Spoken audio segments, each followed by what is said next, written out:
are underway. Wow. Welcome to Going Pro, the Going Pro Experience Spring 2022 inaugural event. And we have about 15 people so far who are authorized to be in this meeting. And they'll be coming and going from time to time based on their circumstances. All of these will be recorded, and I'll post them on the group Facebook page.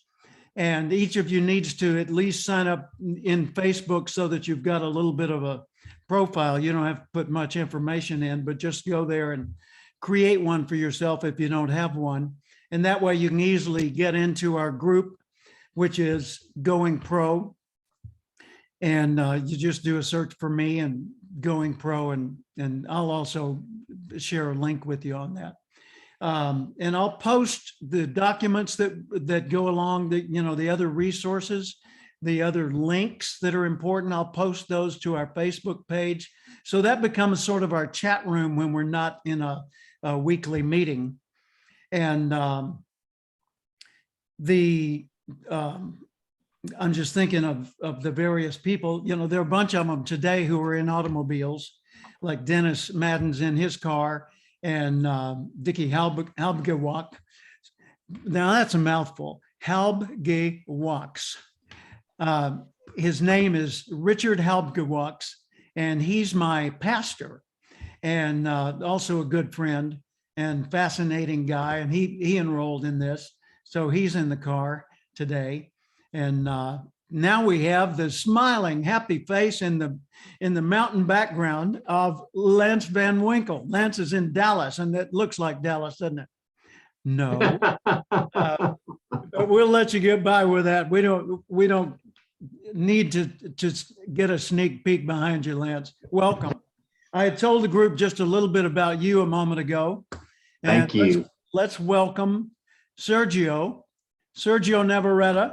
Sergio he's connected to audio. He's in Canada, in Toronto area. And he's a movie producer and an amazing guy.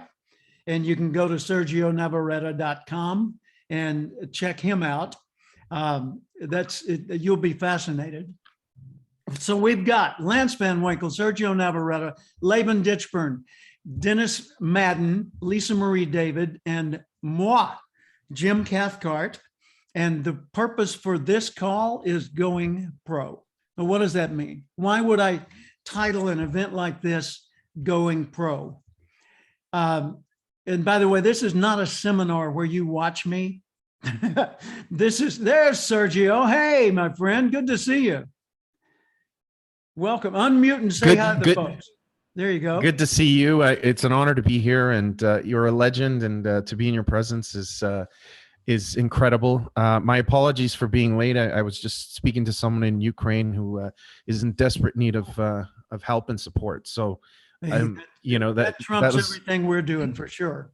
It puts everything in perspective for me. Absolutely. Indeed. Wow. Thank you for having me. Thank you for Jim. that. Yeah. Thank you. Well, when I designed this and I called it Going Pro, my whole thought was, there's a very good analogy that can be made between someone who plays golf and someone who decides to go pro, or plays any sport, or performs. And the difference between being a good performer or an excellent player and going pro is that the moment you decide, I'm going professional, all the rules for you change. All the expectations on you change. Because now all of a sudden someone's keeping score. Now all of a sudden things are going on your permanent record, like they used to say in school. I'm sorry, Laban, you act up one more time, this is going on your permanent record, right? That's the thing. When we decide we're going to be a pro about whatever aspect of our life it is, then that's the point where we need to expect more of ourselves, because the world is all of a sudden expecting more from us. And so if you look at what going pro means, it boils down to 5 things that I think about. First off, if it's a technical definition of what is a professional, A professional is someone who is highly educated for what they do. That doesn't mean formal education, but it means highly educated. Usually means formal education. Second, their education is considered never ending. So it's lifelong education. They intend to be studying, expanding, deepening their knowledge for the rest of their life. 3, it is done for pay. 4, it is done as a service to other people. And 5, it's done according to a set of ethical standards. So those are the 5 qualifiers that define what it means to be a professional. And that applies to any field. You know, one of the things I'm fond of saying is a professional is not defined by the business he or she is in, but by the way they're in business. You can be a professional at running lemonade stands in neighborhoods. Be kind of hard to figure that out, but you could do it. You can certainly be a professional if you are in the professions, you know, like education or medicine or law, you know, things like that, accounting. But I know a lot of people in those fields who I would not under any circumstance consider to be a professional. So it's not the business or the niche or the role that you're in, it's the way you're in it. That's the thing that determines whether you're a pro. And you don't have to go pro about every aspect of your life. You know, you've got mental, physical, family, social, spiritual, career, financial, emotional parts of you. And in each of those categories, you got subcategories. And you're not going to put all of your weight on all of those. There are going to be some that you choose, and those are the ones you go for it when it comes to becoming more of a pro in that niche. And the others you'll treat in a more ordinary way, I guess. By the way, a quick comment on that. If you look at the personal priority wheel, which has been so popular over the years, you know, you take a circle and you divide it by 4 lines like this, okay? And each one of these lines represents an aspect of your life. So one is mind, body, soul, family, friends, which would be social, financial, career, and emotions. So look at that way. So it's mental, physical, family, social, spiritual, career, financial, and emotional. The way that I've used that exercise over the years is I've considered each of these lines to be a rating scale from 0 to 10, 10 being the outer perimeter. And I don't ask the question, how successful is this part of my life? Instead, I ask the question, how fully am I living that part of my life? How fully am I living that part of my life? So if I've been neglecting my health, then maybe I'd put a little mark on the line at about the 3 on a scale of 0 to 10, 0 in the middle, 10 at the outside. By the way, if you want a review of this, I'll say it again. Mental, physical, or mind, body, and this is soul, so that would be spiritual, mind, body, spirit, family, friends, finances, career, and emotions. And I'll explain emotions in a minute. Well, if I look at this and I see that I've got a 3 on a 1 to 10 scale as it relates to my body, let's say I've got a 5 on my spiritual, I've got a 9 on my family, I've got a 6 on friends, I've got a 7 on finances, maybe an 8 on career, a 4 on emotions, and a 2 on how well I've been feeding my mind, then that's what my inner design would look like, all the marks on those lines. What I do after completing that is I connect the dots inside the circle.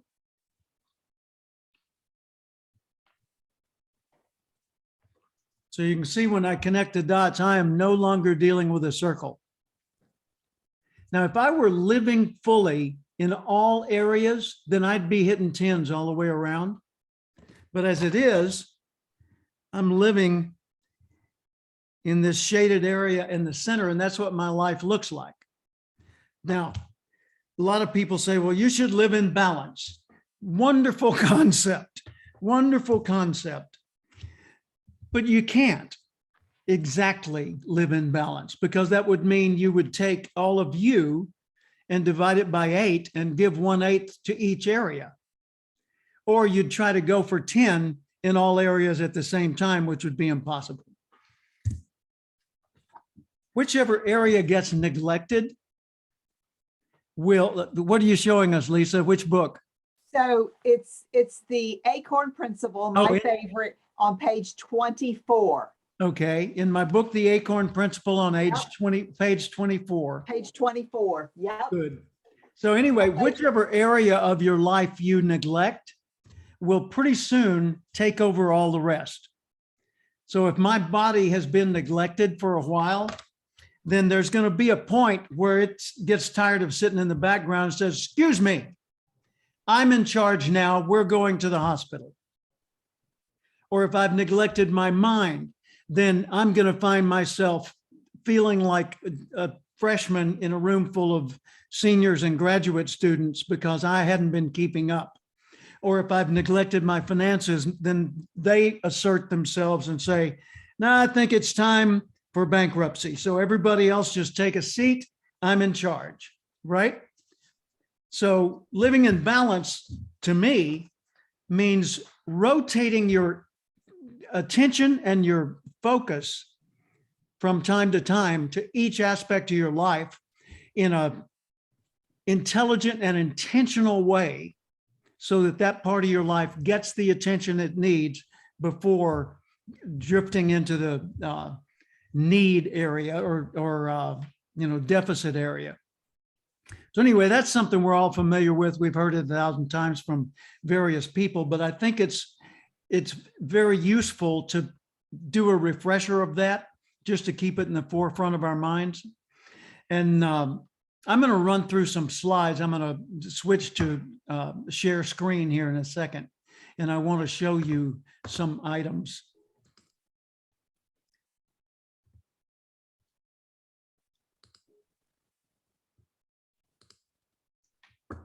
There we go.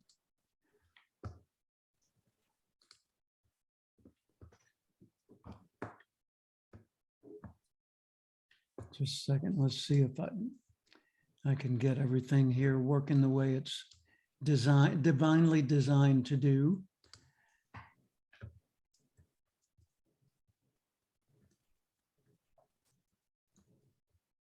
Pardon the pause on this. It's asking me for permissions that I never realized that I had to do. Well, right now I'm having difficulty with that, so I will come back to that, and I apologize for the awkwardness. But what I wanted to say is, bearing in mind that we've got all kinds of needs in our life, we can't neglect any of them for long, but we can put our focus on one so clearly, so surgically with detail, that we cause that one to advance dramatically over what it would have naturally. And that's the emphasis of this session, this whole series. I said a while ago there were 5 qualifiers for a professional. Now that's technical qualification. The other qualifiers for professional going pro are these, and this comes from my own structure. Take a look at the area you want to advance in, and first become more intentional about every aspect of it. Second, become more accountable about every aspect of it. In other words, keep records and keep that information in front of you so that you see where you stand and you're holding yourself accountable for what you, what you do or neglect to do. Third, become more knowledgeable, intentionally more knowledgeable every day, every week about that aspect of your life. Next, more disciplined. Look for ways to be more structured in your discipline. You know, discipline is not something you develop like a muscle and then you've got it and you're just stronger. Discipline is exercised in nanoseconds. It's like when you look over at that chocolate covered strawberry and you think, man, that would be good, but I don't need that right now. I decided to restrict my sugar intake, so I'm not gonna, well, okay, it's only one. Well, that's where discipline happens. It's in those moments, those little nanoseconds where we focus our attention or allow our attention to drift from our focus and we get distracted just long enough to break the pattern. People say to me, well, Jim, you used to weigh 200 pounds. You were out of shape and overweight and smoking 2 packs a day and you didn't have any big goals. How did you become slender? Well, in 1974, I weighed 200 pounds.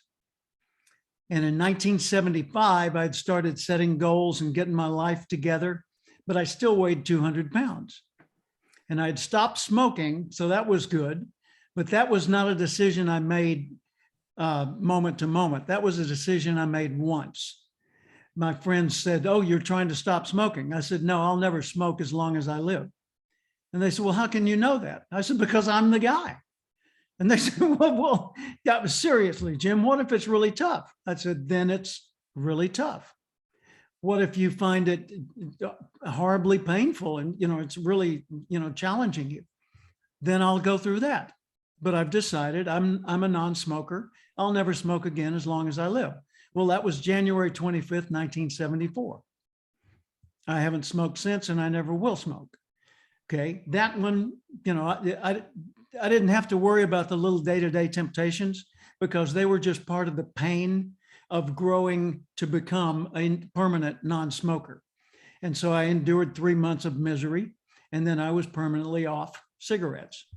But when it comes to other areas of my life, I find that it's the decision whether to get up at that moment or lay there in that warm, snuggly bed for a few more minutes, whether to show up at the gym or not, whether to call that person I've been putting off calling because I need to call them and apologize for my behavior.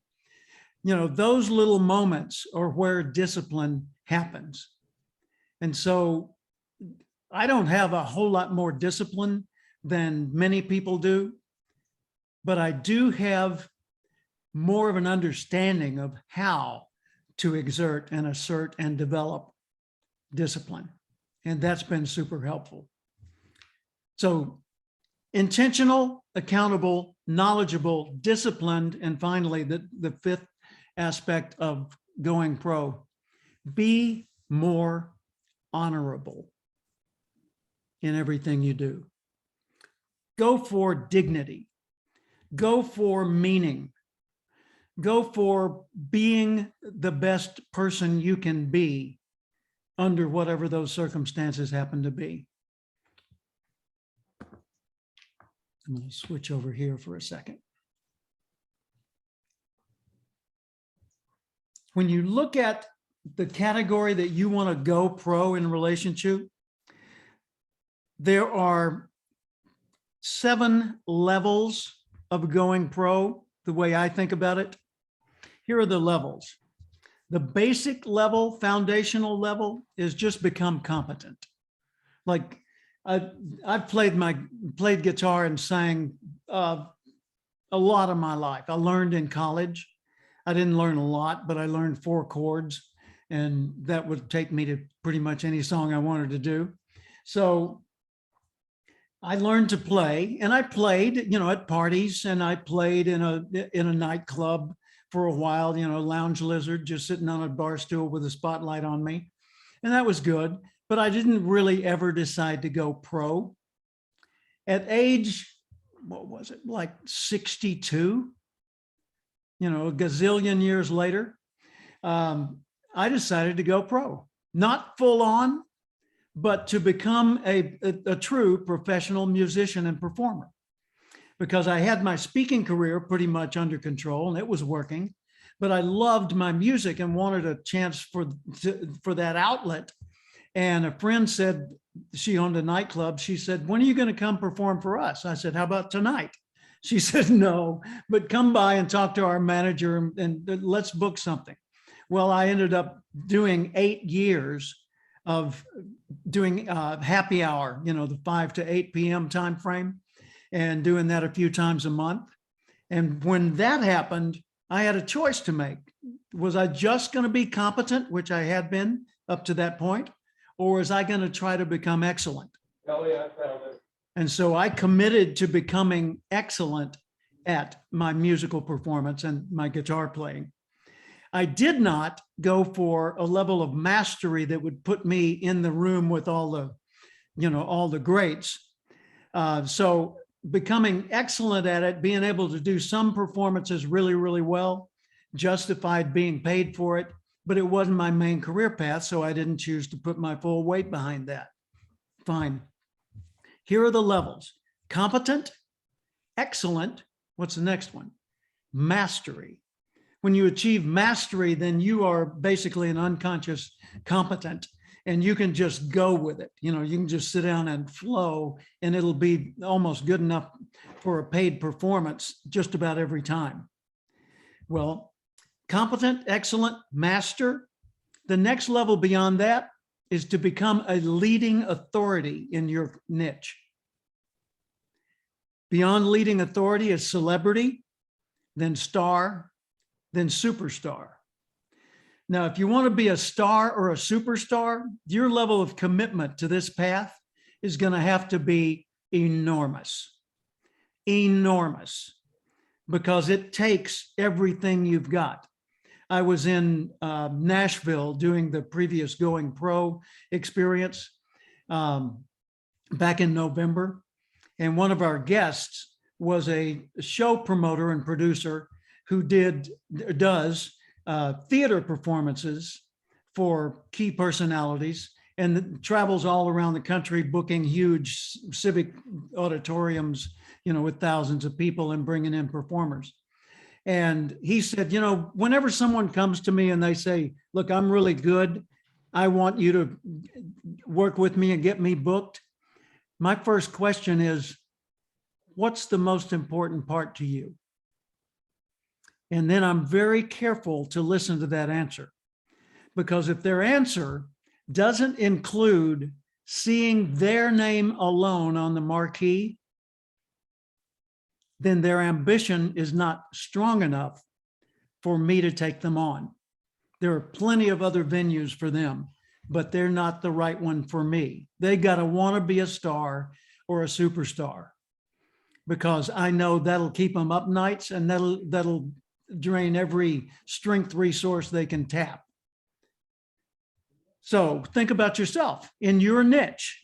What do you want? Competent, excellent, master, leading authority, celebrity, star, superstar. Celebrity is not a bad level to go for.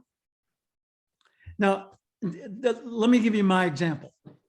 In 1972, when I was a government clerk and I heard Earl Nightingale on the radio and got inspired, I said, I want to do what he does for a living.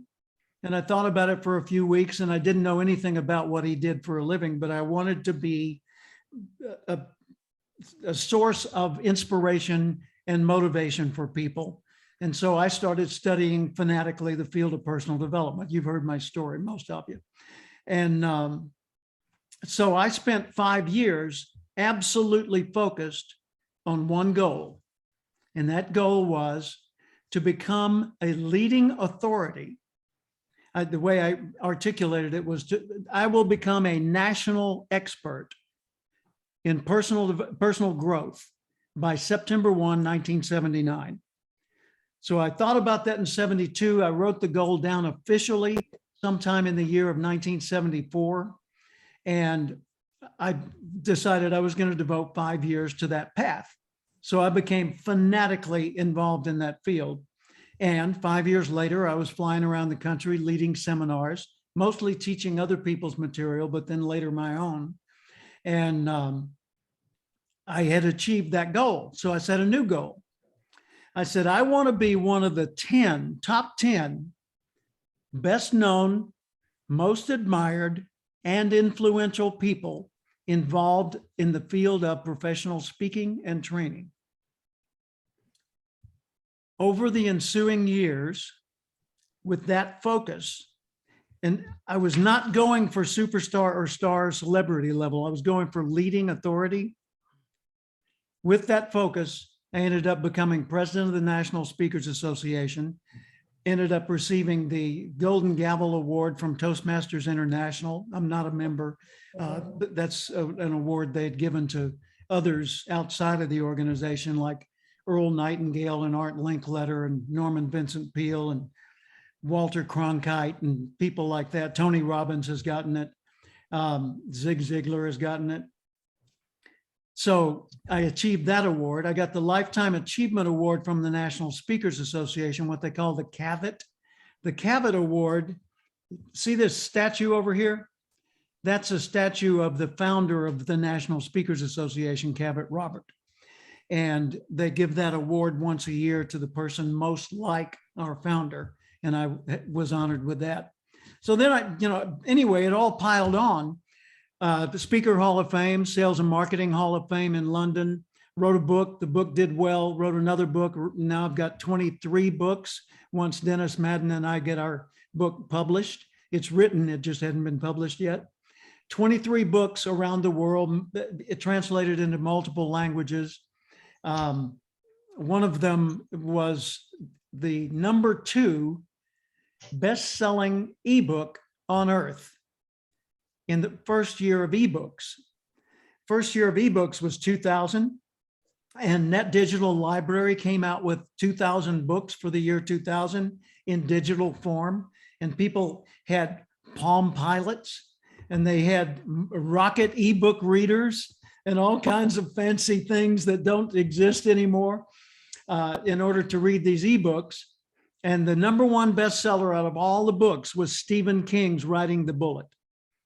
#3 was Robert Ludlum's Hades Factor. #4 was a Tom Peters book. He was huge at the time. And #2 was my book, The Acorn Principle. I did a TED Talk a few years later. Thank you, Lisa. A few years later, I did a TED Talk, and well, several years later, 2016. And it was on the subject of how to believe in yourself.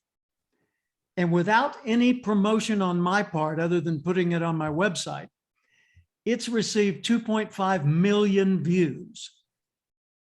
It literally went viral, and it's in the top 1% of views of all TED Talks in the world. Wow. Wow. So all of these things that I dreamed about back in the day came true. Am I a star? Well, no, but sometimes I have been. Superstar, never. Celebrity, often. But mostly what I've achieved was what I wanted in the first place. I wanted to get to the level Earl Nightingale was at. I wanted to be considered one of the top leading authorities in my niche. And so that's what I managed to do over all those years. Now there's a bonus. This is not just in Jim Wonderful time. I also want you to get that put me in a position to spend quality face-to-face time with the top people in my entire industry. So all the great names, the big, the huge names over the years, I've known those people. Norman Vincent Peale and I on the platform together in Atlanta and met on a number of other occasions. Zig Ziglar, I went to church with him in Dallas, for heaven's sakes. I was hired, as Lisa knows, by the Ziegler Learning Corporation last year to do a keynote speech for their entire worldwide organization. I did the firewalk with Tony Robbins. I knew Brian Tracy when he was still in Canada. He was asking me, hey, what would it be like if I was based in California? And now he's an American citizen. He even ran for governor of California at one point. Les Brown, you know, another famous name. Les was on a shuttle bus with me one day at a speakers convention. He said, "You're Jim Cathcart, aren't you?" And I said, "Yes, I try to be." And he laughed and he said, "Well, I'm Les Brown and I'm going to be a famous motivational speaker." And I said, "Well, good for you. So what are you doing now?" He said, "I'm on my way to my first paid speaking engagement." I would say his dream came true. Would you? Now, there's a guy who wanted to be a superstar, and he did it. He made it happen. Absolutely. So let's take a look at you. What level do you want to go for? You don't need to answer aloud, but you definitely need to answer in your own head. Leading authority, celebrity, star, superstar. In other words, how intense do you want your bulb to glow, right? You going for 100 watts or are you going for laser light show or explosive fireworks finale? How big do you want to go in this niche? And that tells you how to adjust your volume settings as you go forward. Okay. Let me refer here to my own notes for a second, make sure I hadn't skipped over something that I was going to show on the screen. Apologies once again. Have not. Jim, Okay.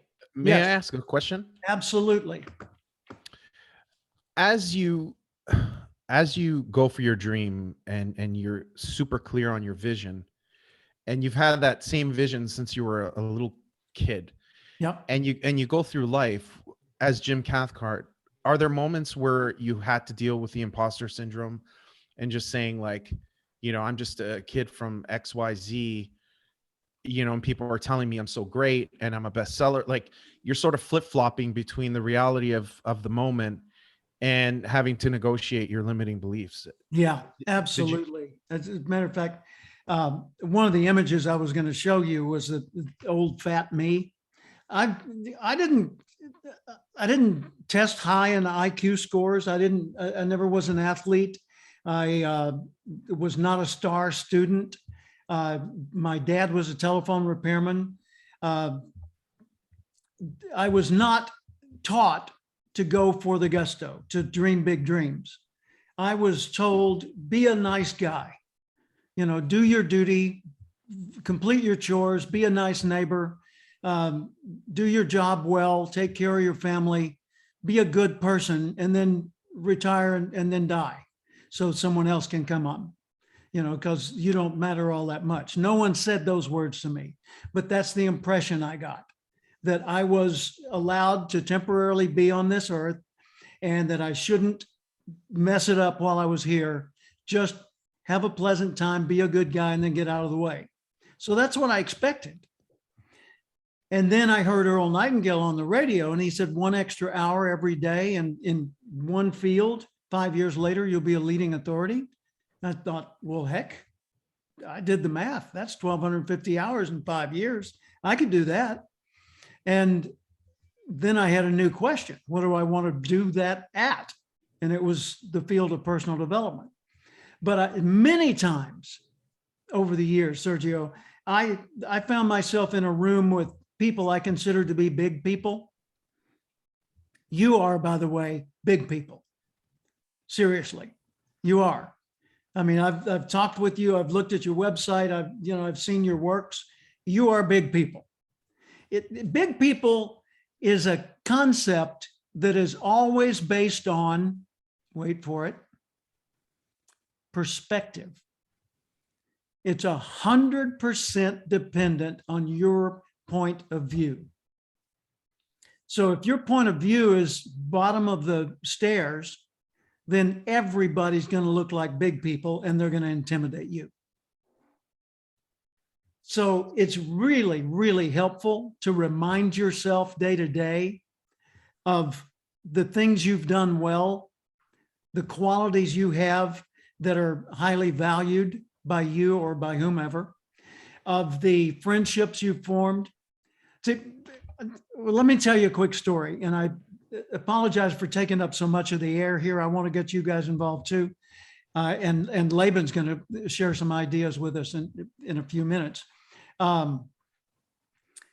When I was 9 years old, my family took a trip in our 53 Buick automobile on Route 66 from Arkansas and Oklahoma all the way out to Santa Monica Pier in California. And we drove Route 66 all the way across California. I'm 9 years old. My sister was 6 years old. And we went to San Diego, and my Uncle John, who was a Navy captain dentist down in Coronado, San Diego, he said, hey, there's a brand new place, Disneyland in Anaheim. It's up among a bunch of orange groves. You guys are going to love it. And we said, hey, we saw it on TV. We know about it. And so we're thrilled. We're going to Disneyland. And my three cousins, Bruce, Brian, and Johnny, who were approximately my age, a little older, a little younger, and right on, they had been there twice already. So we're going to Disneyland.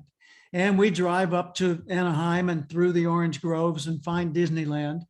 And the cool thing about Disneyland is you pay for one ticket and you can do everything. You don't have to pay extra once you get inside. So we got our tickets and we headed inside, and Bruce, Brian, and Johnny said, hey, we want to take cousin Jimmy and go to Autopia and drive the cars. And they have little putt-putt cars that go around a track. And so mom and dad and Uncle John and Aunt Saxon and my sister, they all said, okay, well, we're going to go this way. We'll meet you guys back here at town hall at 3 o'clock. So this is early in the morning. We go over to Autopia, where these cars are. And I find that there's a rule that if you're not as tall as this sign, then you have to have a driver in the car with you, one of the attendants. And so I go over and I stand under the sign, and sure enough, I'm not tall enough. All right. So I go in and I sit down in the car and wait for the attendant. And the attendant comes over and we drive through, and Bruce, Brian, and Johnny are also driving, but they're big enough that they can drive their own. So we get back to the end. I get out of the car. That was kind of fun. And I go out the exit. No cousins. And I keep looking, nothing. So I start calling their names. Bruce, Brian, John, nothing. Well, what I don't know is there are two exits, and they don't realize it either. They went out the other exit. So they're on the other side of a building from me. And I keep yelling their name and in vain, and nothing ever happens. And then I start just, I'm clouding up and I'm starting to cry, and I'm standing there having a meltdown. And this goes on for a minute or two. And then I look around and I still see no cousins, and I stop. And I don't know where the inspiration came from, but thank you, Lord. I said, Jim, what are you doing? He said, I'm crying. I'm lost in Disneyland. I'm alone. You're lost where? In Disneyland. What's Disneyland? The happiest place on earth. You've got characters to meet and excursions to take. Go see Disneyland. So 9-year-old me alone in Disneyland, I strike out on my own, and for the next 5 hours, I explore Disneyland solo. I go to Frontierland, get on stage and sing Davy, Davy Crockett with a bunch of other kids. I go to Tom Sawyer Island and crawl around in the caves. I go all of Disneyland. And finally, later that afternoon, run into my mom and aunt and little sister.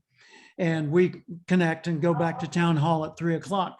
My cousins come over and they're distraught because they've lost cousin Jimmy, but haven't admitted it yet for 5 hours. And they see me and their hearts just, oh, thank God we're not in trouble. Anyway, what caused me to have the confidence to go see Disneyland? when I had so many reasons for self-doubt. I didn't know where I was. I'd never been there before. I was all alone. You know, I mean, I could just pile on the reasons for self-doubt. I found in studying that situation that there's a number of things you can believe in when you don't believe in you. Number one, believe in the others who believe in you. Sergio, you've had many people sing your praises. You know, all of us have, but you more than most have had many substantial people sing your praises. Take them seriously. That's evidence, solid, rock hard evidence that you have the qualities that are worth admiration. If you don't have other people's belief as something you can put your faith in a system that you know works. Believe in the path, you know, like if I know mathematics works, I can put my faith in it and not worry about whether I'm a mathematics master or not, right? I can just get the information I need, follow that pattern, that process. Another thing is believe in the examples of people who were not substantial people at first. And then finally, believe in the opportunity that if the opportunity is so great, like my opportunity in Disneyland, that your fear would keep you from it. Put your faith in the opportunity and let your fear dissipate. So all of us have self-doubt and the imposter syndrome where you feel like I don't belong here. And I still get that from time to time, but I realize that that's just an emotional vestige of the person I used to be. Please write that down, folks. Self-doubt is an emotional vestige, meaning a remainder, a little remnant of the person you used to be. I have a colleague, Brian Orton, who's going to participate in some of these, and he's been developing a number of memes for me, where it's a photograph with a quote from me underneath, and one of those is doubt. If you doubt yourself, you're not paying attention. Notice more, because you are more substantial. And it's always a matter of perspective whenever you have that feeling. Now, Laban, are you about ready for me to roll it over to you for a bit? Okay.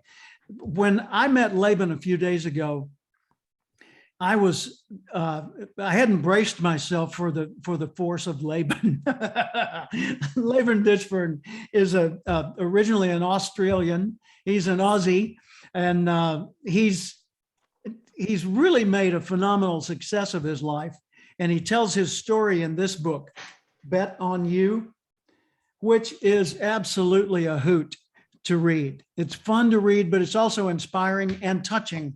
It'll cause you to choke up and have a few tears. It'll cause you to laugh out loud many times. And you can read it in one day, but I suggest you read it twice because there's some really good life lessons in here. And Laban is, first off, he's a guy who's transformed himself. You know, he's done ultra marathons and things like that. More than that, he has overcome some serious life challenges, and he's made of himself a person worthy of admiration. And his main focus, Lance, I'm talking to you as I say this, his main focus is courage. And that's his next book, by the way. So let me turn this over to Laban. Laban, unmute yourself and just share with us basically what, you know, you decided to go pro on being courageous and helping other people be courageous. Tell us how that worked and what you've got to share with us today. Well, let me ask you all a question first. And I don't want you to answer this. I just want this to be in the back of your brain for a little bit. What are you the best in the world at? What are you the best in the world at? September last year, I watched a video on YouTube, which I'll include the link below afterwards. that featured a gentleman by the name of Steve Hardison, based out of Mesa, Arizona. Does anyone here know that name, Steve Hardison? Now, I don't expect anyone to answer that because Steve Hardison, up until recently, was an enigma. He is known as the ultimate coach. He is a devout Mormon. And if you want to work with him, it's $200,000 for 50 hours of his time. And this video is 2 hours and 10 minutes long of DNA alteringly good content for me. And I'd encourage you to watch it. And even if you get 1% of what I got out of it, it's absolutely worth it. So I watched this video, and it's a story about a footballer called Deuce Latui. And I'm so moved by this video that I'm like, I need to be in the presence of this man, Steve Hardison, to see if what I experienced watching the video is what he's like in real life. And I'm an incredibly resourceful individual. I got his phone number and I rung Steve Hardison. He picked up the phone. He said, "Hi, this is Steve." I said, "Steve Hardison?" He said, "Yes, it is." I said, "Steve Hardison, it's Laban Ditchburn from Melbourne, Australia." He said, "Laban, so great to hear from you. I've been waiting for this call all my life." Now, given what I knew about Steve to this point, there wasn't a lot that I could offer this man. But I said to him, "Steve, I just wanted to ask you one very specific question." He said, "What's that, Laban?" I said, "What do you need help with?" He said, "Wow." He said, "Laban, I really appreciate you taking the time to ask me that question." He said, "You know what? I'm 8% body fat. I'm 65 years old. I do 10 miles a day. I've got a loving family and a woman of my dreams." He said, "You know what? I'm doing really good, but I appreciate you asking me that question." And I said, "Oh, no worries." Now, the other thing I didn't tell you about Steve Hardison is that the people that he coaches are people like the CEO of Infusionsoft or Keep. He coached Iyanla Vanzant, who's Oprah Winfrey's coach, and he's turned down multiple requests to appear on the Oprah Winfrey Show. He wanted to keep all his coaching private. He didn't want to take notes. He didn't want to have any of this information out there, do interviews and podcasts. And I knew this, but I said to him, "Steve, are you still not doing podcast interviews?" He said, "That's right, Laban." I said, "Oh, no worries." I said, "Look, reason I ask, I'm a speaker, I'm a coach, and I've got an amazing podcast series called Become Your Own Superhero. And I'm well on my way to becoming the world's most positively influential speaker. But you know what, Steve? Someone that I respect and admire recently said to me, there's too much ego associated with that statement." And he said, "Laban, you tell that person to F off." And he used the whole word. "Do you know who I am?" And I became all evangelical at this point. And I said, "Who are you, Steve?" He said, "I'm the best coach in the world." And when he delivered that statement, I promise you, there was zero ego associated with that statement. None at all. And I got off that 13-minute phone call, totally transformed. And I called a friend of mine, Chris Doris. Chris Doris features in this video with Deuce Latui. He was coached by Steve Hardison. He's $2,500 an hour if you decide to work with him. And I said, "Chris, I just spoke to Steve Hardison." He said, "What do you mean?" I said, "I called Steve Hardison." He goes, "Well, you just called him out of the blue and had a conversation." I said, "Yeah." He said, "Really? You just called him?" I said, "Yeah." Well, for me, it wasn't a big deal, right? He said, "Laban, do you have any idea the gift of courage you have to bring to the world?" And in that moment, I realized what my reason for being on the planet was. And simultaneously, I needed money because I was broke. And Chris and I came up with this formula and came up with the world's best courage coach. And I was to ring the CEOs of the biggest companies on the planet and have this conversation that I'll share with you in 1 minute. I rang the CEO of Walmart, couldn't get through. I spoke to Eric Yang from Zoom, and he was on his car and he was coming in and out of signal. He couldn't understand what was going on. It was getting late in the US. So I started calling Australia, and I called this one gentleman by the name of Tony Zarka. And Tony Zarka is the CEO of Hodges Real Estate, which is the oldest real estate company in Australia. He picks up the phone. He says, "Hi, Tony speaking." I said, "Tony Zarka?" He said, "Yes, it is." I said, "Tony, it's Laban Ditchburn from Melbourne, Australia." And I said it with such confidence. He said, do we know each other?" I said, "Tony, we've never spoken before, but today's your lucky day." He laughed. He said, "Why is it my lucky day, Laban?" I said, "Because, Tony, I'm the world's best courage coach. And I teach your people how to take bold, massive, and strategically courageous action to facilitate miraculous outcomes. What transpired on that 13-minute phone call was an invitation to come back the following Wednesday to present to him. Now, we were in Melbourne, we were still in lockdown, so this was all via Zoom. The following Wednesday comes around, we jump on a call, and I ask him one question about the direction he wants to take Hodges Real Estate. He spoke for 40 minutes, told me everything I needed to know. The power is in the listener. And I said to him, Tony, I said, what about becoming the CEO of the best real estate company in Victoria, in the state of Victoria? And he looked at me and he started nodding and looked up and left. You could tell he was really thinking about this. And I said, well, what about becoming the best real estate CEO in Australia? And now he's nodding more vigorously. And I said, Tony, you do realize that in order for you to have the best real estate company in Australia, you need to be the best real estate CEO. And 5 minutes later, I had the CEO of this company out of his seat, yelling at the top of his lungs, I'm the best real estate CEO in the world.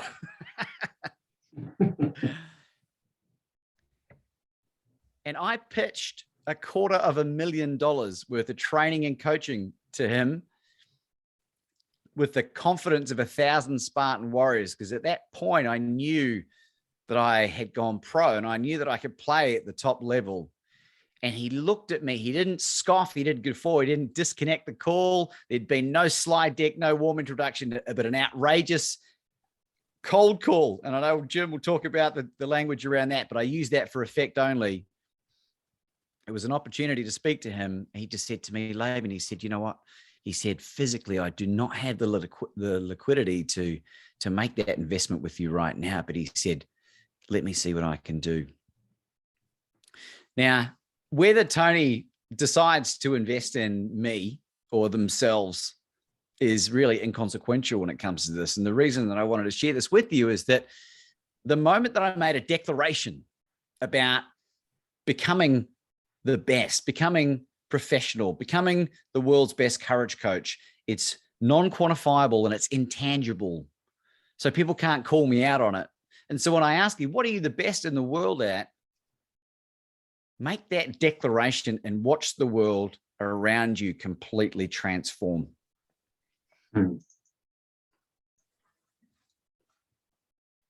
Excellent. That's really the truth. When you start with your mindset, everything else is affected. When you start with your behavior, still holding the old mindset, everything else is diminished and held back. And what Laban did was transform his way of seeing himself in the world and his willingness to do whatever it took to bring the good things he wanted into reality was the tipping point.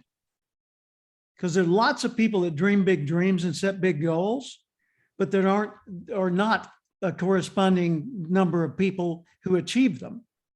The reason most people don't achieve them is they don't commit to the process. I wrote a book, I co-authored a book with Brian Tracy and some others. Title of it is The Will to Win.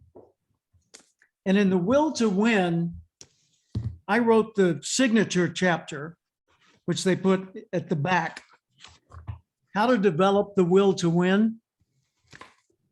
Let me tell you the structure of the chapter and you'll see exactly what I'm talking about. The will to win, if you look at it as the desire to win, everybody has that. So why doesn't everybody win?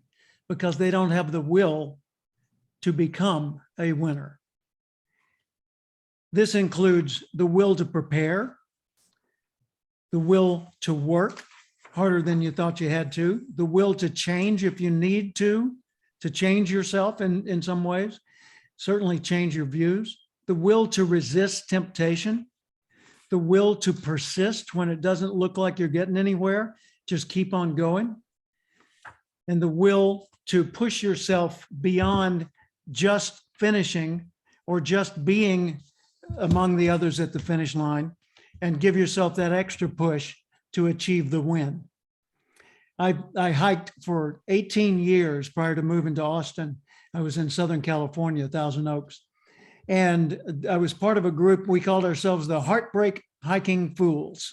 And every Sunday, every Wednesday, and every Friday at sunrise, we would show up at a trailhead and we would hike 3 miles to the top of a mountain and then 3 miles back. So we got our 6-mile workout in, and we always left at exactly 7 o'clock or 6:30, depending on the time of year and amount of sunlight. And we had one rule, no rules. So show up or don't show up. There's no carpooling. There's no waiting for somebody. If you get lost, sucks to be you. You know, I hope you find your way back. This is like all the Marines, you know, that don't have to report back to the barracks, go for it. So we were all out there going for a personal record every time and got in really, really good shape. And people would say to me, well, you know, isn't that hard? Yeah. Well, why do you keep, I mean, why don't you stop and smell the roses? I mean, you know, body needs, you know, and the heart on your knees and it's all these excuses. No, if you've got the will to win, you're going to do the work that's necessary. And if part of that work is enduring the pain in the early stages of growth, then you endure the pain. Like my son recently became a marathoner and experienced the thing that almost all runners experience once they get really serious about running, but they haven't been in the past. And that is things like knee pains and plantar fasciitis and so forth. But even with plantar fasciitis, he just got some added padding and put it into his shoes and completed an entire marathon.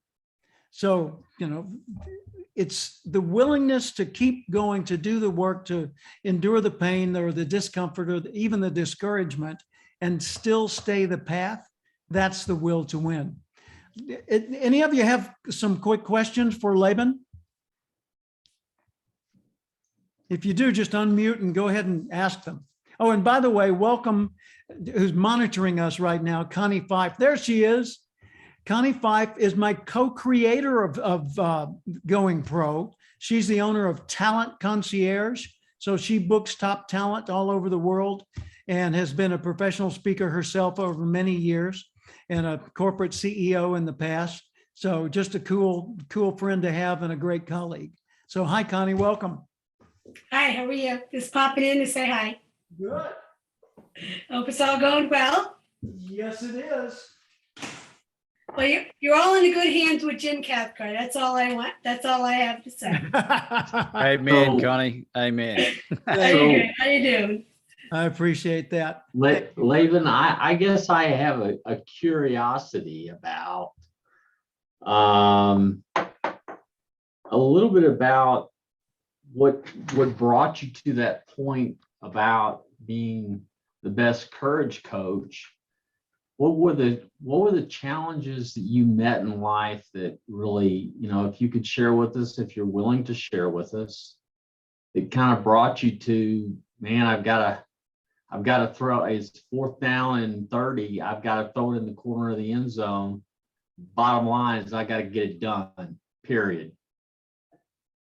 Well, I love football analogies, even though I grew up with rugby and stuff, but I understand it enough to know exactly what you're asking. And I appreciate you asking that, Lance. And for me, 6.5 years ago, after bouncing along the floor of rock bottom, I decided that I had enough. And I knew that the life that I was living was not the life that I imagined for myself as a young man. And Jim touched on it, but over that last 6.5 years, I'm very proud to stand before you all to share that I've been able to conquer drinking and drugs and gambling and philandering and limiting beliefs and negative self-talk and put an autoimmune disease into full remission. I lost 60 pounds and put on 30 pounds of muscle and found the woman of my dreams and started doing these, you know, outrageous ultra distance events just to test my ability.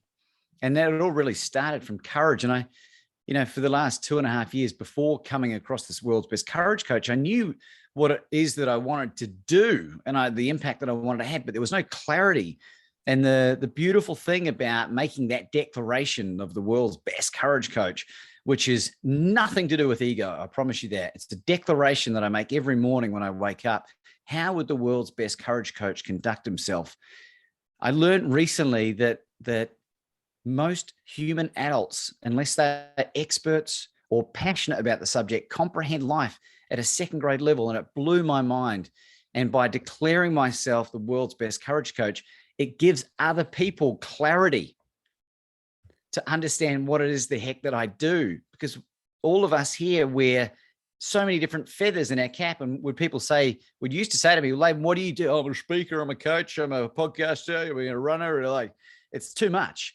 But now what happens is, it's my new favorite question. They're like, hey, Laban, nice to meet you. What do you do? Well, I'm the world's best courage coach. And 99 times out of 100, they say to me, wow, what does that look like? And it elicits that permission to share more about what we do. And that's the beautiful simplicity. And when I said to you about, whatever declaration you would like to make, it should trigger a bit of a boastful response. I know that happened to you, Jim. It should trigger, because we're dealing with this imposter syndrome and conditioning, right? Find something that is non-quantifiable, intangible. If you say I'm the world's best 100-meter runner, unless you're the best kept secret on Zoom, we all know that's out of alignment. Non-quantifiable, intangible. Figure out what it is. What's the problem that you're solving in the world? For me, it was alleviating fear. What's the positive affirmation or opposite of that? Courage. World's best courage coach. Hey, presto. There can be more than one world's best courage coach, but the way the universe distributes our unique Michael Jordan level genius, it just doesn't work out that way. Does that answer your question, Lars? Yes, it does. Thank you you. very much. That's terrific. Thank you, Laban. I appreciate that. By the way, please open your chat if you haven't already, because Laban put his link in there. And also I put in there a note to you, and that way we can communicate with each other in addition to what we're doing here verbally. By the way, I've mentioned the Future You exercise. This was something that we did in Nashville, and it had a profound impact. And it's something that overlaps with things that all of you have done at various times in your career growth. I want you, if you will, to please complete the Future You exercise between now and our next meeting, because once you've answered the questions in the Future You, you've clarified your why.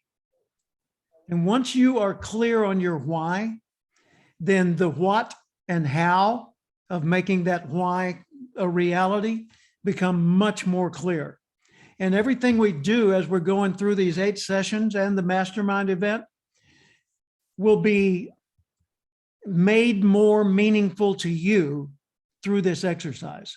And let me just give you a preview of what's on it. I've got it up on my screen. As a matter of fact, I'm going to try the screen share once again and see if it this time will happen. Do you see my screen? Yes. Outstanding. So here it is in the center of the screen. The Future You. What words would best describe the person you'd like to be? What character traits would you like for others to see in you? What subjects would you like to know more about? What skills would you like to acquire? Now, when you think about that, this means you're defining what you want them to have in their head when they look at and think about you. What qualities do you want them to admire or to comment on? Question number 5, how would you like to be regarded by others? I have a separate form that I'll give you later that's called the reputation creation form. And on that form, you literally write out the words you want to put in their mouth and in their head. There's a causation process or a chain of causation that I teach in a lot of my bigger seminars. I talk with people about the founding block, or if you're looking at stair steps, the lowest step is mindset. And we all have a mindset, and it's the way we've been taught to see the world, the way we've become accustomed to it, the comfort level that we have with our life, the way, the lens we look through. Okay. Our mindset determines which actions we choose and which ones we avoid. So if you want to change your actions, you need to examine your mindset. All right. So once you choose a certain path or certain set of actions and you sustain that over time, actions become habits. Because habits are just one little action at a time layered into a group of them that becomes not a thread, but a cable that's hard to break because it forms dendritic tissue in the mind, literally, and not in the mind, but in the brain. And that pathway becomes familiar and reinforced, and then it becomes your default pathway. So your mindset directly influences your actions, and your actions are your habits. And your habits determine how the world perceives you. So if I ask someone, well, tell me about Connie, then they're going to tell me about the habitual patterns they have seen in Connie. In other words, they're going to describe her habits as it relates to the part of the world they've seen her in, right? So your reputation in any group of people, family, friends, co-workers, community, whatever, profession, your reputation is based on your habit patterns. Now, the thing about reputation is if you're intentional about it, going back to my model of intentional, accountable, knowledgeable, disciplined, and honorable, if you're intentional about the reputation you're earning, that means you're intentional about the actions you're taking and the habits that come from those. And your reputation determines which doors are open to you and which doors are closed. And by the way, you can ruin a reputation with one action. So once you have the reputation growing that you want to have, you got to be super vigilant to sustain that and not do anything, set high standards for yourself so you don't do anything that destroys the trust that holds that reputation together. So look at it now: mindset, actions, habits, reputation, relationships, because your reputation determines who is willing, eager to have a relationship with you and who is not. And the relationships you're able to form will determine the size of the future available to you. If you need, like Laban was describing, to get in touch with some real players in your world, then you're going to need the mindset, actions, habits, reputation, and relationships to get into those connections with those people. And those connections determine which of the big doors open up and whether your future is going to be a big one soon or whether it's going to remain a small one. So how do you build a bigger future? Work on your mindset. In other words, you come all the way back down to the bottom again. And the whole future you exercise is a mindset exercise. I'll show you a slide here in just a second. There you go. Can you see that? Yes. Yes. You can? Okay, I'm going to Yes. I'm going to diminish this little chat box and put it down here. What it says, and I'll read you the part that's disappeared under the photographs on the side of the screen.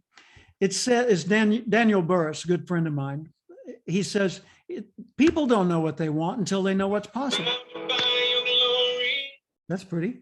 If people know what's possible, then they'll go for it. If they don't, they're going to ask for too little. And that is a common problem. That's something that you run into all the time. There you go. So what do you want? That's a big question. As a matter of fact, that is the question. I was thinking about this program yesterday, and I was shuffling around all the various content that I had to put into today's program, and it wasn't coming together. And I said, Jim, for heaven's sakes, it's tomorrow. I mean, how unprofessional is this? You're not organized yet? And then I realized that the one thing I needed was I needed to know why. I needed to know the fundamental question. And the fundamental question is, what do you want? And I'm talking to each of you. What do you want? You know, when you know what you want, then it's pretty easy to start figuring out how to get it. So what do you really want?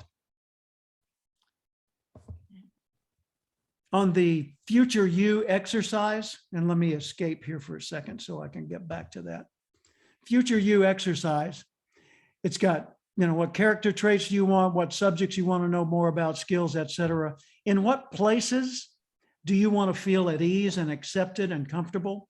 What groups of people would you like to be considered a player, considered someone who belongs with that group?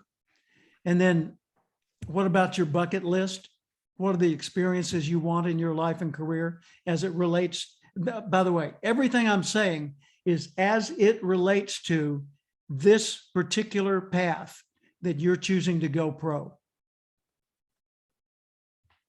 What credentials you want to acquire, what do you want to do for the world? And then at the bottom of that is, how would the person I'd like to be do the things I'm about to do? I'll revisit that. But let me show you something here. This is from my book, The Power Minute, previously called The Self-Motivation Handbook. And it poses the question, what do you want? And if you think about it, the whole world every day is asking that. When you knock on a door, someone opens the door and they say, what do you want? Santa Claus says, sit down. What do you want? The barista says, what do you want? If you don't know what to, you know, if you're standing there still looking at the menu, they're going to ask you to move out of the way so others who know what they want can move forward. Now, check that as a metaphor. When you're still shopping the menu, your life is not making progress and you're impeding the progress of whoever's standing in line right behind you. It matters that you get in the habit of determining what you want.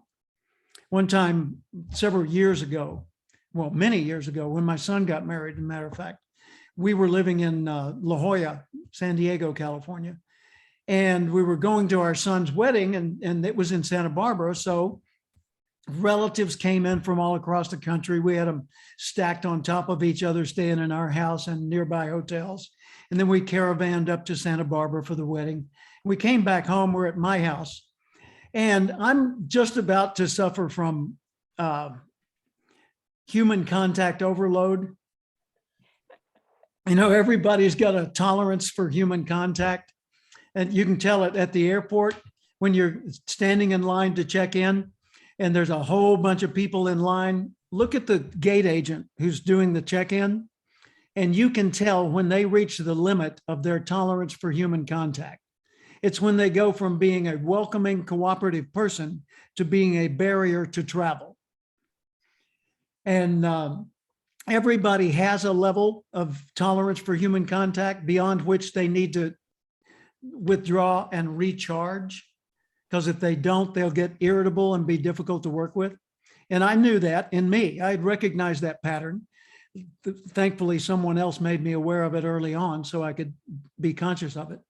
So I'm there, and I've got all these relatives that I love in my home. And my wife, Paula, says, so what do you guys want for dinner? Because we're going out for dinner.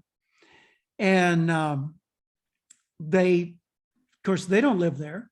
They're looking to her and me for guidance, you know, for us to suggest a restaurant or two. And they turned to her and they said, I don't know, what do you want? Or what do you suggest? And Paula, it's a sweet, lovable Paula, has one sweetness quality that is really difficult sometimes. She abhors the idea of being the one who chose.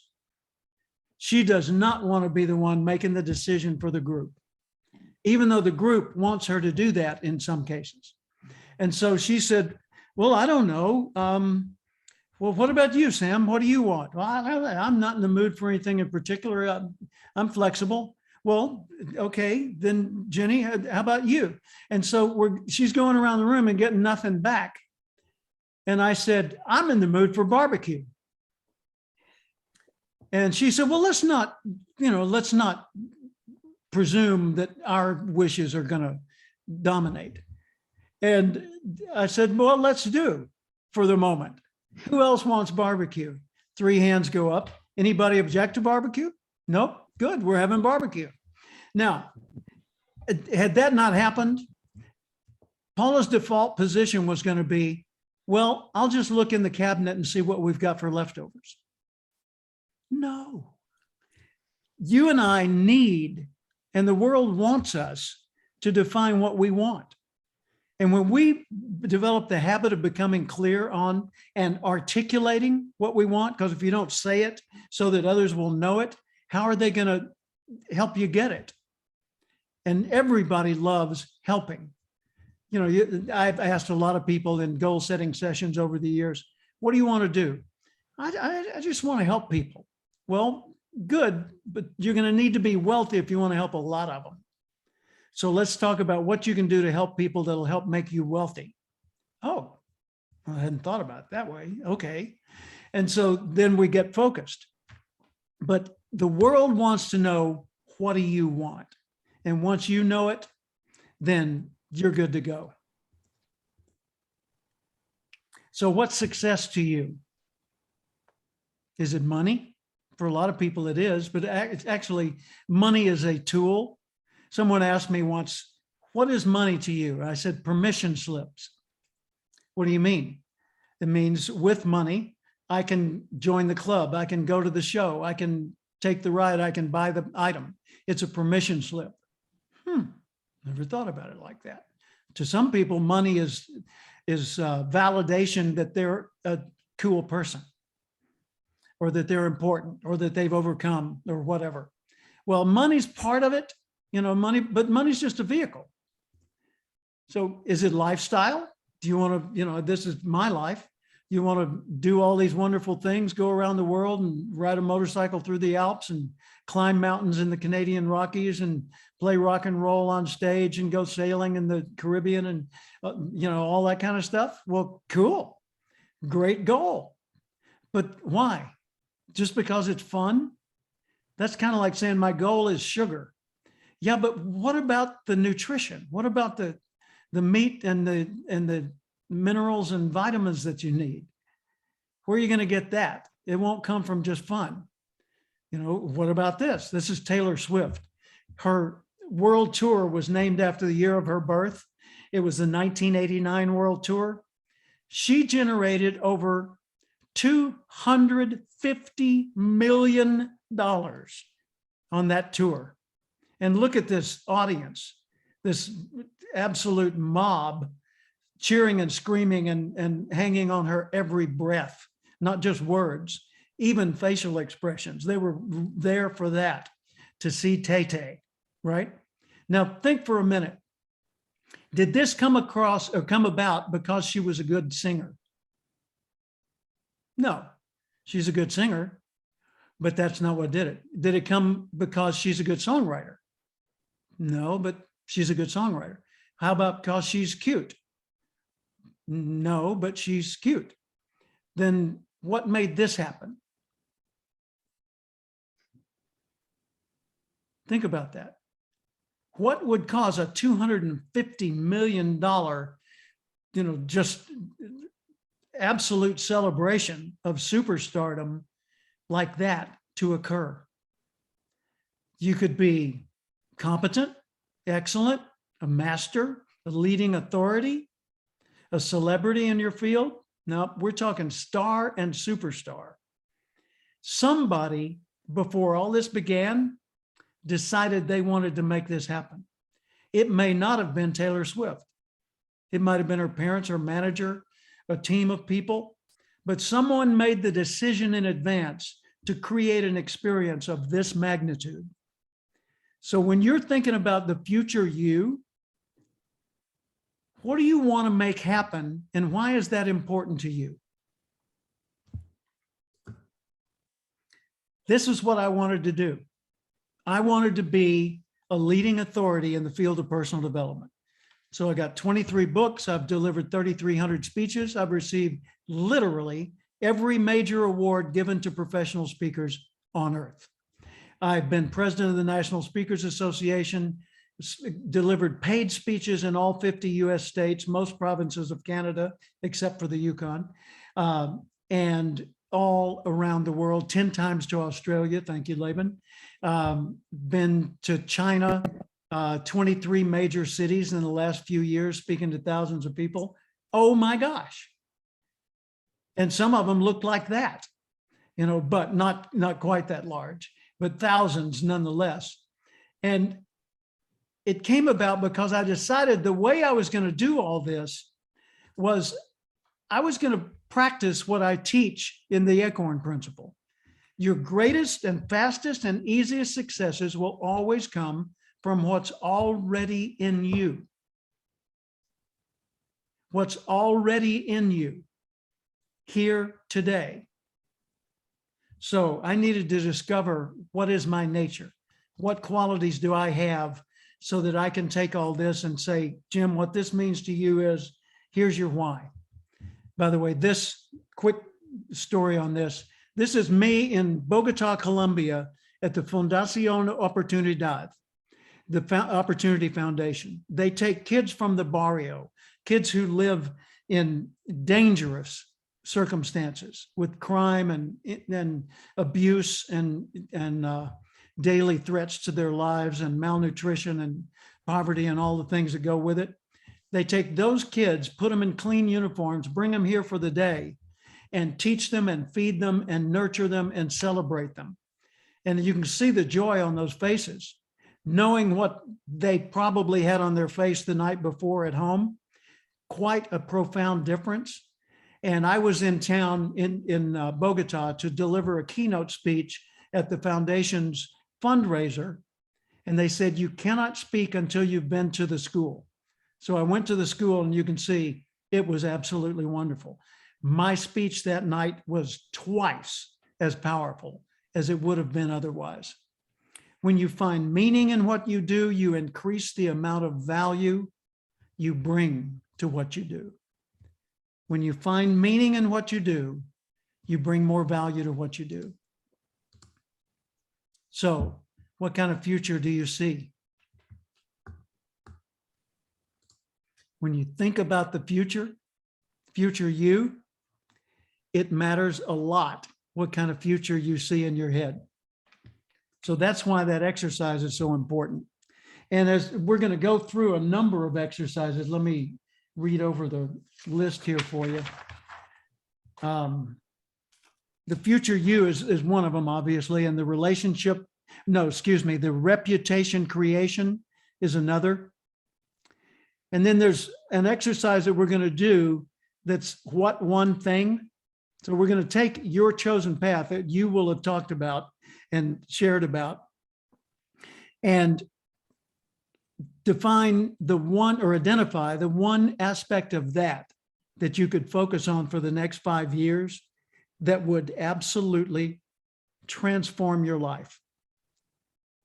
And then we're going to laser in on that. And then we'll go into your passion and purpose. I went through a very extensive consulting mentoring process with a man named Tom Vacola a few years ago, and came up with a little card that I carry with me. It's called my passion and purpose statement. And I use that just to keep myself centered, and it's been very helpful. I'll share that with you. Then we're going to look at your greatest earning opportunity, GEO, your delegation worksheet, start, stop, increase, decrease. We'll take a look at those kind of things. And then we're also going to isolate the most valuable thing you do for the world. What kind of value does the world get from you, and how can you increase that? And then as we look at your inner circle of primary relationships, what I want to do is focus on who among that group of people is genuinely glad that they know you, and how can you make them more so? Because it's not who you know that counts. It's who's glad that they know you. That's what gives you power. And then we'll go through a number of other things that will help you be a whole lot more effective in staying the course. And I want you to drive the future programs more. I've been driving this one, obviously, and we're going to be using that Facebook page, and I'll be uploading, documents or exercises or resource tools or links like the one Laban gave us, in either the chat or on the Facebook page or both. And Lisa Marie is going to be with us each of these times to help sort of manage the chat room and be in the background. And if there's someone else that you know of that ought to be involved in this, then I'm going to be posting the recording of this on the Facebook page. And so people can still come in during the next or the one after that meeting and not feel like they're far behind. So let me know, or let them know to contact me if someone else ought to be participating in this. Let's end it with your questions or comments, and you can feel free to send me an email or whatever next, after we close today, and tell me, look, I'm looking for more of this. I want to be sure we do that. Jim, we didn't talk about X today. Would you please, focus on that next time? So I need that feedback from you, but I'm opening it now. Any comments or observations just about today's experience and what you're getting from it? Laban?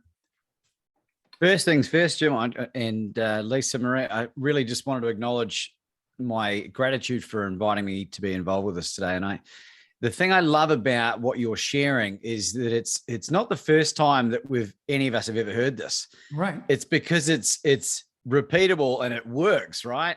And just sometimes I think we need to just hear it from someone else, someone that's not so close to us. And at a different time, you can hear something 5 different times, and maybe 4 of those times it's the same, but the 5th time it's in a different mindset, looking through a different lens. All of a sudden it changes. there was no real question. I just wanted to say thank you and looking forward to learning more about Thanks, this man. as well. Appreciate having you here. You bet. And you're welcome to come back for future ones, because I've accepted all the invites. Thanks. Thanks. Lance, how about you?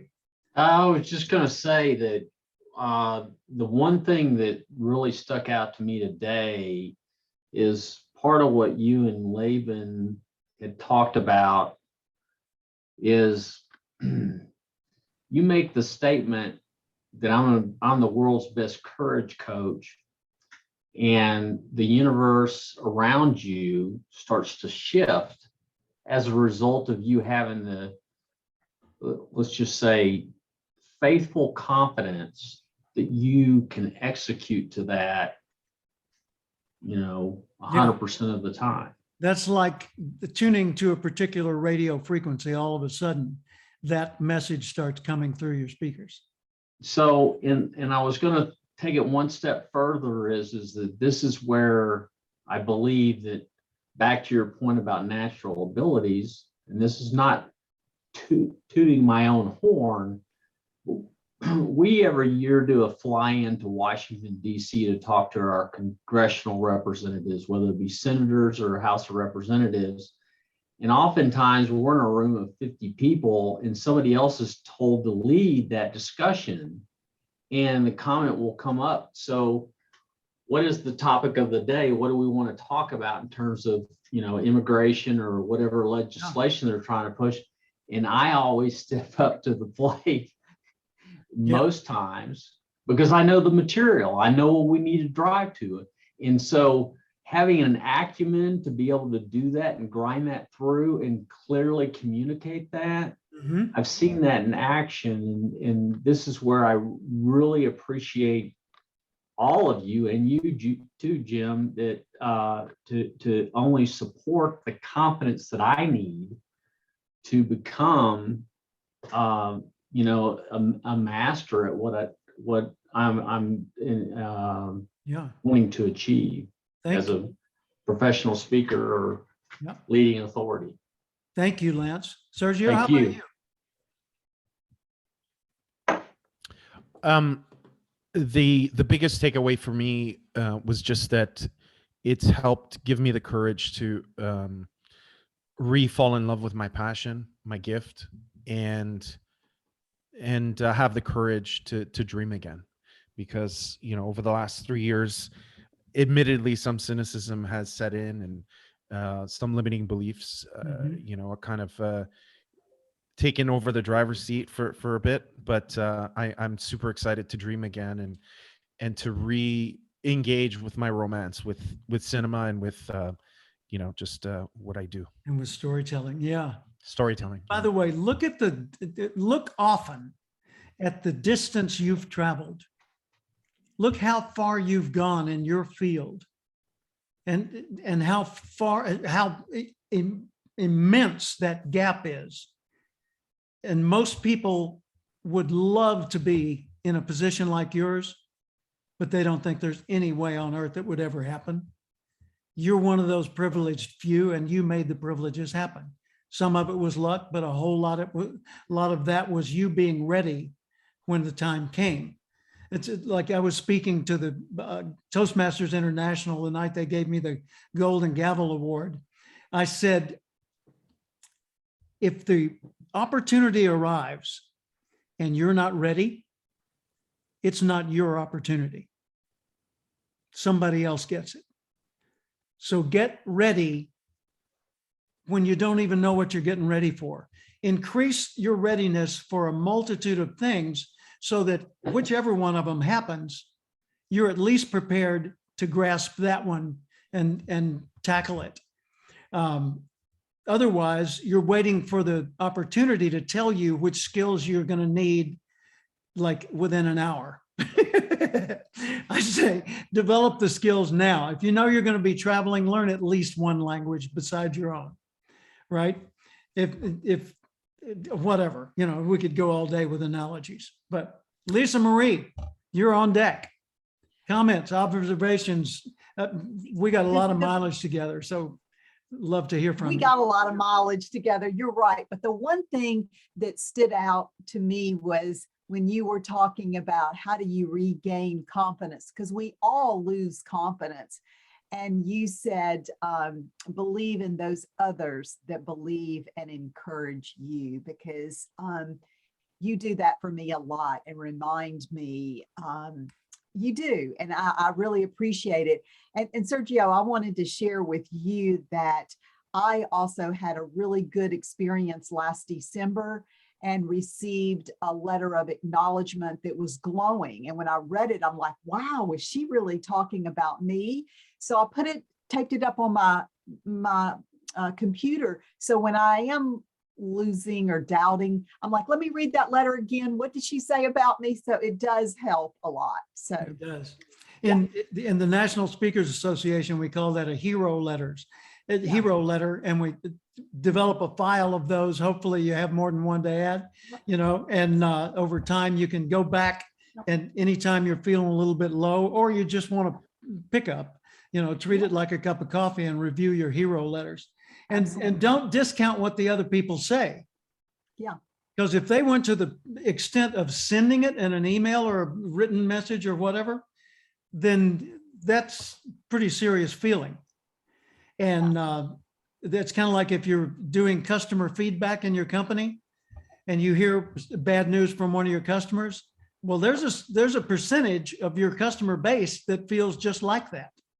Not most, but some. So take it seriously, but don't obscure everybody else because you got one complaint or one note of praise. Because they say typically someone who complains will tell between, I think it's 10 and 20 people, no, 10 and 50 people.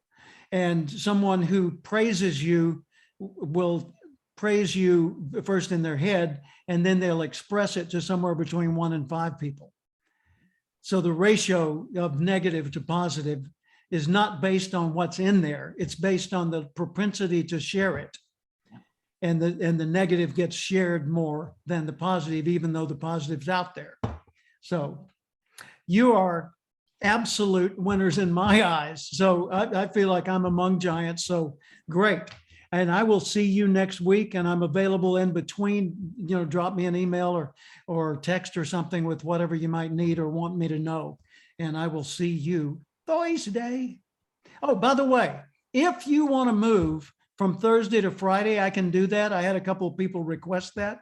And if that doesn't work for you, let me know. But either way, if Fridays would work even better for you or work just as well, then let's consider that. But I'll let me know after you've checked your calendar and thought about it. Okay. Thanks. Thanks, team. All right. Yeah, thank you guys. Thank you, Jim. See ya. Bye-bye. Take care. Thank you.